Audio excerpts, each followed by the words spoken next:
Oh, we cannot wait for LaLiga to be back and Barcelona to be back in action. Well, that was Barca before the international break, putting 4 past Celta Vigo. And then last night, Hansi Flick and Yamal picked up the Coach and Player of the Year at the Marca Awards. And Flick said, if we play like in Vigo, then everything will be fine. Interesting that he says that. Anyways, at his presser today, Flick confirmed that Joan Garcia will start in goal for their upcoming game against Athletic Club de Bilbao. Pedri will miss out. Marcus Rashford will likely miss out, but Raphinha will be in the squad for the first time in almost 2 months, and he thinks Lamine Yamal is also able to play. Remember, Barcelona will be playing at the Camp Nou for the first time since May 2023. That is going to be an unbelievable atmosphere.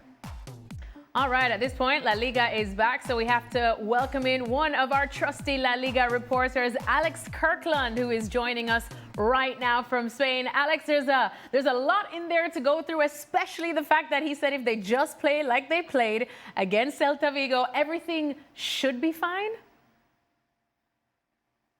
Yeah, and look, Barca, I think the feeling around Barca, considering it's not that long ago that they lost the Clásico, the feeling's pretty good right now. You know, it felt like at the end of that last block before the international break, they were on a kind of an upward trajectory. The team's starting to come together. They had a bit of a rocky start to the season, but things are looking better. They've got some key players coming back from injury. You mentioned Joan Garcia, still a few players out as well. The Camp Nou return this weekend is really significant because, yes, they've coped pretty well not being there, and they've been away a lot longer than they planned. Of course, the works have been delayed. There've been a few false steps along the way, but they're finally getting back home. That does make a difference. And like I say, they coped really well. You know, great season last year. They won the league, but it's not the same as being at Camp Nou. It's a big deal for the club, not just symbolically, but also financially as well. The work is not done. The stadium is yet to be fully completed, but being back there with the fans is going to be really special. And yeah, Flick sounding pretty positive. And yeah, as you say, he said the way we ended up playing against Celta, if we can keep doing like that, we're going to be okay. And look, they're the second in the table, just 3 points behind Real Madrid, despite that Clásico defeat not that long ago. So like I say, I think Barca are in a pretty good position right now. Frank, you and I did that game. There's been quite a lot of exciting international football since that game, and I think there's been a bit of a memory loss. Yeah, they won the game, and Lewandowski was looking sharp, and Rashford looked sharp down that left-hand side, but somebody's erased the first 45 minutes. Because that first 45 minutes, Stevie came in, we were doing the show that day, and you and I were working on it, and when he saw some of the defending again in the first half from that high line, it was crackers. It was just crackers, and Celta Vigo got in time and time again. And yeah, they outscored them in the end and they outplayed them in the end, but you're kind of papering over the cracks by saying if we keep doing that, we'll be okay. Maybe against most of the teams in La Liga, they will be, but as was shown in the Clásico and certainly some other games, there are some major defensive issues with what they're still trying to do, and it was still evident in the Vigo game, even though they won. So yeah, maybe it'll get better for them, but their defending in that game, to my memory, was just as bad as it's been for this season. The key for them is probably not the back line, because the back line's not changing. It's the same chaos, probably more this year, because Martinez is gone than it was last year, but it's not changed. So really it's about the middle of the park. If they control the game and they have possession of the ball, then that back line doesn't come into play. When they turn the ball over, if they're not in good spots defensively, the midfield, that's when the trouble starts. And the back line has shown it's not capable of getting them out of trouble. It's just chaos. So for me, really, it's about the midfield. If they can dominate the game, and then when they do lose it, get somebody closing the ball down, then they'll be okay.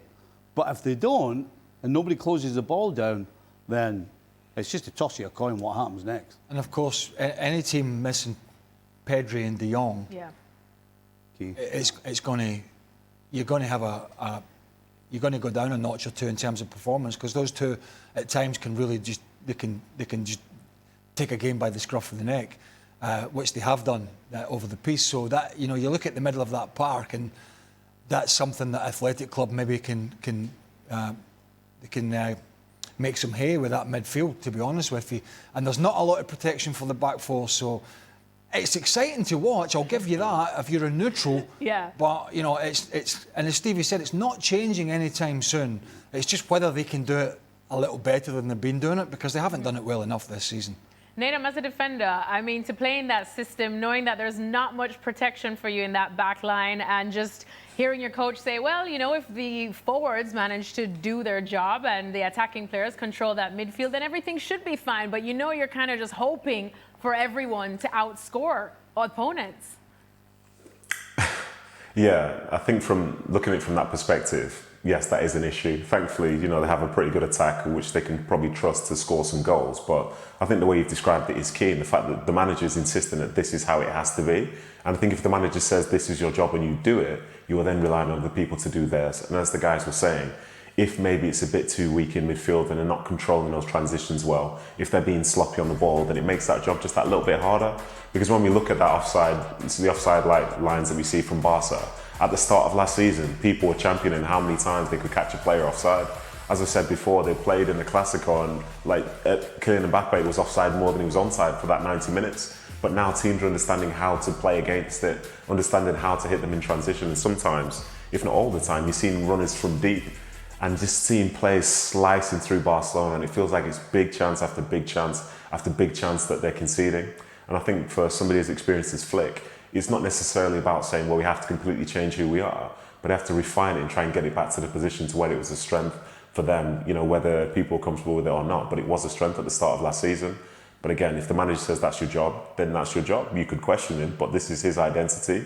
And I guess for some players who don't like it, they're probably the ones who are on the sideline not doing it. But I think the job of the midfielders in front, the forwards in front of them, if you turn the ball over, try and win it back as quickly and as aggressively as possible, and then maybe people won't be running through on your goal literally a matter of seconds later.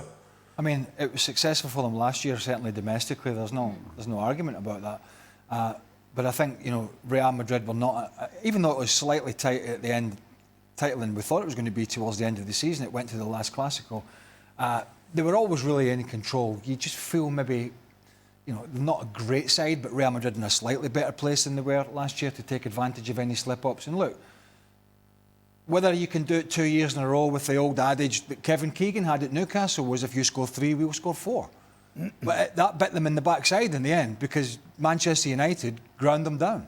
They ground them down and ground them down, and they chased them and they got them, because they couldn't get the basics done in the end, because they were just trying to outplay everybody all the time. And as I say, that worked for them last year. But the sort of nature of the squad, certainly the defensive side of it, has changed this year.